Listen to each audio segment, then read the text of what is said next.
যখন তুমি নিজের রক্তের মানুষের দ্বারা কষ্ট পাবে, তখন তুমি একবার নবী ইউসুফ আলাইহিস সালামের কথা মনে করো।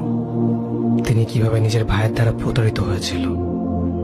যখন তোমার বাবা মা না বুঝে তোমার বিরুদ্ধাচরণ করে, তখন নবী ইব্রাহিম আলাইহিস সালামের কথা মনে করো। তার বাবা তাকে আগুনে নিক্ষেপ করায় ভূমিকা রেখেছিল।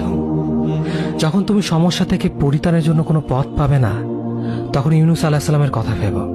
তিনি কতটা সময় তিমি মাছের পেটে আটকা পড়েছিল। যখন তোমার নামে কেউ মিথ্যা অপবাদ ছড়িয়ে দেবে, তখন মা আয়েশা রাদিয়াল্লাহু আনহার কথা মনে করো। তার নামে পুরো শহর জুড়ে কুৎসা রচনা করা হয়েছিল। যখন তুমি অসুস্থ ব্যথার যন্ত্রণায় কাতরাতে থাকো, তখন নবী আইয়ুব আলাইহিস সালামের কথা ভেবো। তিনি ভয়ঙ্কর এক ভাইরাসজনিত রোগে আক্রান্ত হয়ে তোমার থেকে বেশি কষ্ট পেয়েছিল। যখন তুমি দিনের কোনো বিধান নীতিতে যুক্তি খুঁজে পাও না, তখন নবী নূহ আলাইহিস সালামের কথা ভেবো।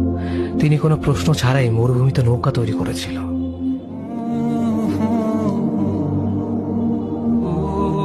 যখন তুমি আত্মীয়স্বজন, পরিবার, বন্ধু বান্ধবের কাছে হাসির পাত্রে পরিণত হও, তখন তুমি শেষ নবী হযরত মুহাম্মদ সাল্লাল্লাহু আলাইহি ওয়াসাল্লামের কথা ভেবো।